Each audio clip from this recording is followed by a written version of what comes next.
In our next term, we will reduce the base income tax rate from 25 to 15, and we will introduce a more progressive system. So everybody will pay less taxes. But I want to point out to you that this administration has cut poverty from 16% to 8%. And largely that has happened because our administration has tripled the minimum wage. And I've heard the cries of Jamaicans. I was campaigning in central Kingston during the local government election in 2024. I'll never forget it. A young lady came up to me and she said, Prime Minister, why you increase the minimum wage? We had just increased the year before, and she said, Prime Minister, no, you have to increase the minimum wage again. And we went back and we looked at it. And at that point, we concluded, and I'm saying this tonight because it's a very important announcement. Jamaica will move to a livable wage system. In the next term, Jamaica will move to a livable wage system, and we will do it in a way that will not affect business or affect the economy. We have looked at a path to doing it, and we have worked out how it will be done. The livable wage, simply, is what the average person needs to survive for rent, utilities, education, food, and emergencies.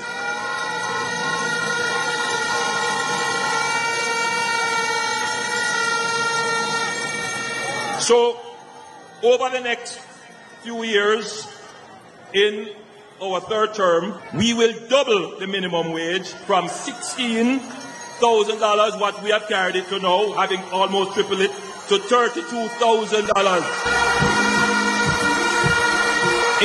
In our first budget, the minimum wage will move from $16,000 to $18,500, and then gradually after that for the next few years.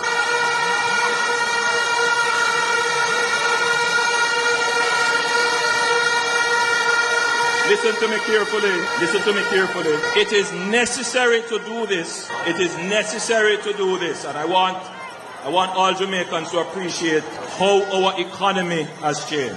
Yes, it's important for quality of life, but here's a big problem.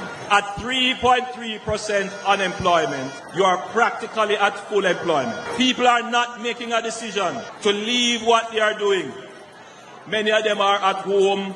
Many of them are at the street side. Some of them are hustling. And so the incentive to work at that level is not strong enough. So by increasing the minimum wage gradually, you shift the incentive to work in favor of work. So you're going to get more Jamaicans voluntarily deciding to move out of the unemployment pool and into the labor pool. And that will give greater opportunity for growth in the economy.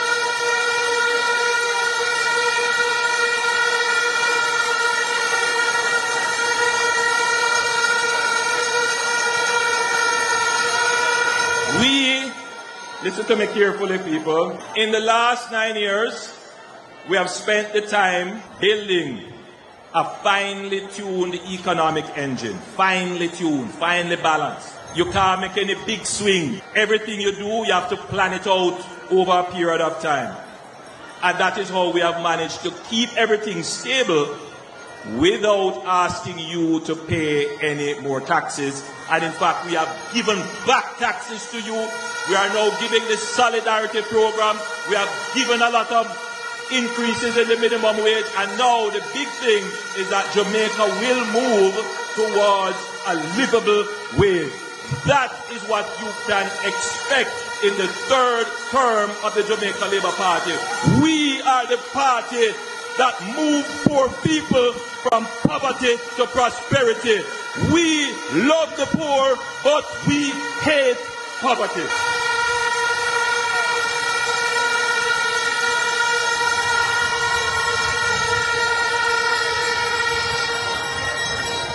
And I don't want anybody to argue this point, because listen, Barbados' minimum wage is about $33,600 Jamaican dollars. Trinidad is about $21,000. Ours is currently at 16. So we are a little bit behind in the region. we definitely have to step up. But this increase, I am sure, will also increase productivity of labor overall. And the increase in productivity of labor will generate growth in the economy. And that is what we want in our economy, growth. But we want the growth to be fair. We want the base of the society to benefit from the economic growth. We are, if you notice our policy is not focused on a small group of people, which is what the 3.5 does. 120,000 versus 1.4 million people.